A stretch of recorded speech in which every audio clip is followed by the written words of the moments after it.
เ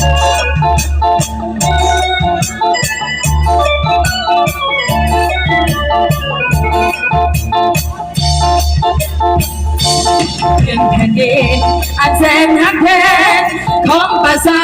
ลาวผู้อาถรรพ์ยังมีสาวสวยงามเหลือเกินฉันไม่เสื่อไอ้ทหารก็ต้องงานชั่วดาวส่งมาแหวนอยากสาวเสียงครวญมาเบิ่งจากมือจังหวะเมื่อทอดยามเขาในนาเขียวงามผมทุ่งบามันดอนให้สลีเที่ยงนนบูให้ก็ยอมว่าสาบานเราจะเป็นเก่งแค่ไหนเก่งนาก็ได้ไปนักเรียนก็เก่งสาวเสียงควงจิตใจบอดใสดังน้ำยวนหัวดินไหลเย็นยุทองคงแต่งต้องพักที่บอนหน้าวันซ้อนไม่สาวก็ร้อนแม่ก็ห้อย12ไม่มีแบบควรฝึกไม่สาทหารเพื่อต้านทานพิษการเอริกาโอ้สาวเสียงพวงสาวบ้านเฮาสมซื่อเป็นยิ่งดูเหล่าวิลาศอาถรรพ์สมเป็นลูกหลานของประชาชนเหมือนนกแอ่นบินจะอยู่เมืองลาวหน้าหักแท้เป็นสาวเสียงพวงหน้าสวยๆตาดำๆพ่อคงทิ้งบ้านตาไทยเบิดยิ้มแย้มแจ่มใสพวกก้าวไปตามเส้นทางฝันบนประเทศไทยลาลาลาลาลา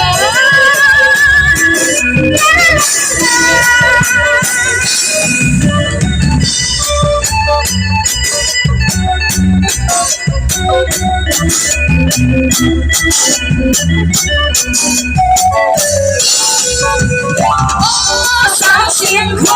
งสาวบ้านเฮาสมซื่อเป็นหญิงนุ่มลาวลาดอาหารสมเป็นลูกหลานของประชาชนเหมือนนกแอ่นบินจะอยู่เมืองลาวหน้าหักแท้สาวเสียงควงหน้าสวยๆเส้นทางฝันบนประเทศไทย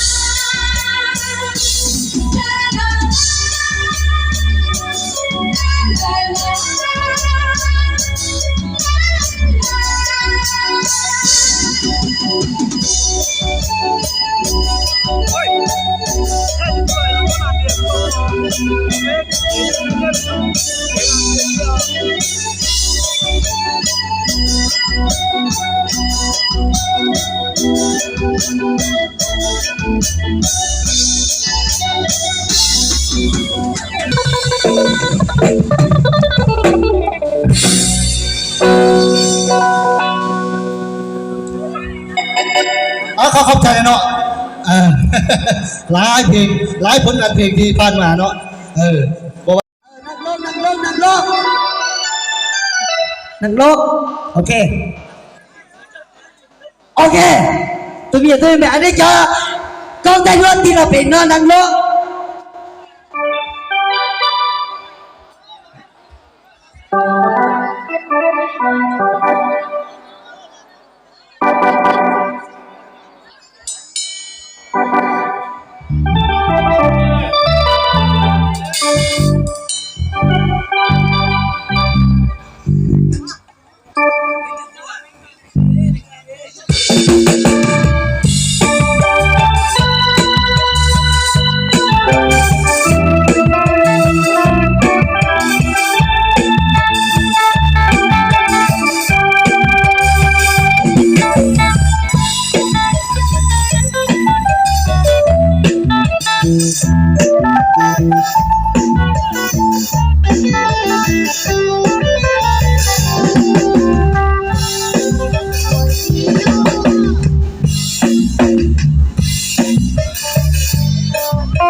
ก็ยก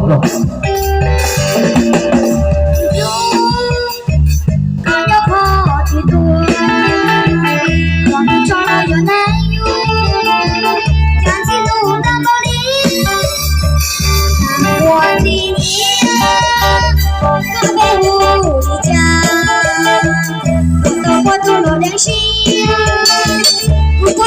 不到，我记录，我真不做到，我不过你如今，我告别是什么心啊？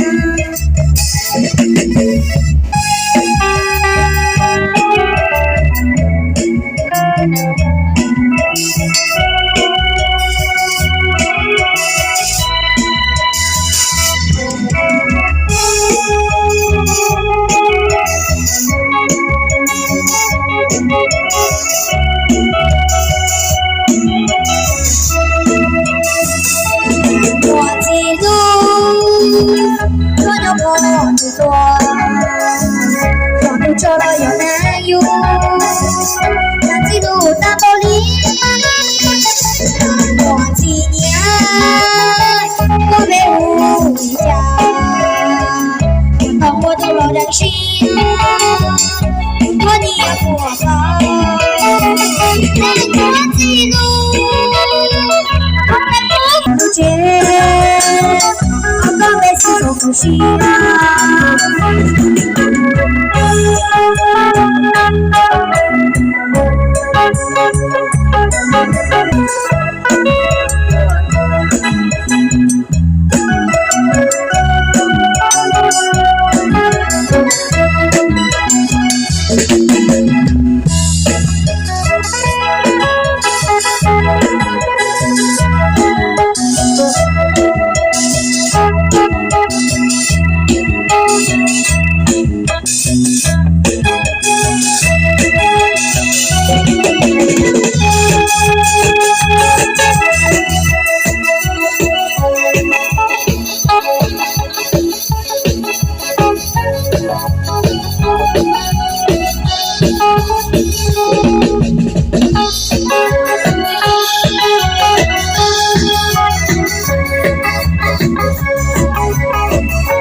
这几种事，透过自己的生活路，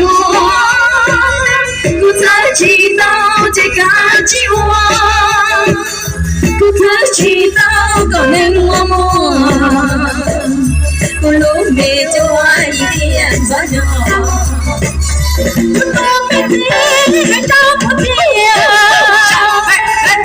不把你呀，看弄我呀。心里讲了道，哎，路的这里不到，有他有老，可不是去找。哎呀，这节台的双帅，哎啊，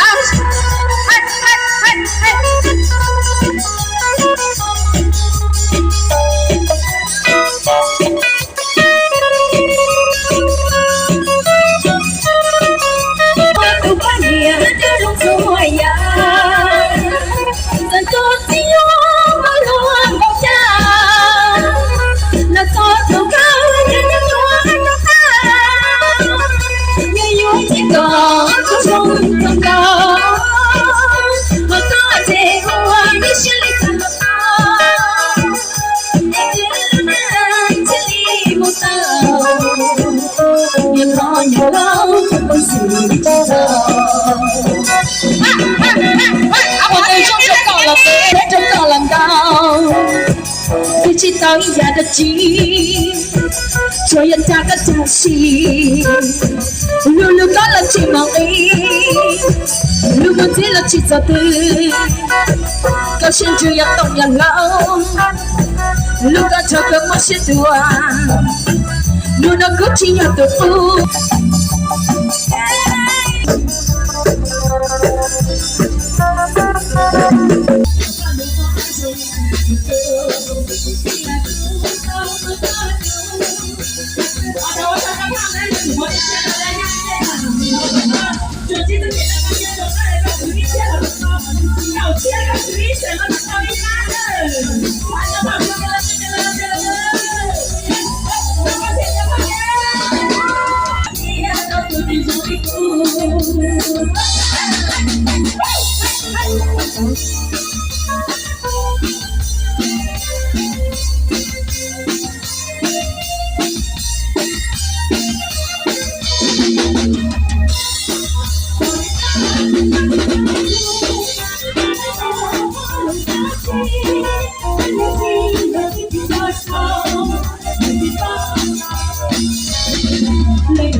ให้เรารู้เส้นทางแห่งใจและต่อไปเดินหน้าเพราะชีวิตคือการต่อสู้ให้เรียนรู้ใจตั้งมั่นสิ่งใดที่ไหนฉันมันคนฉันมันเท่านั้นสำคัญที่เท่านั้นกว่าวัน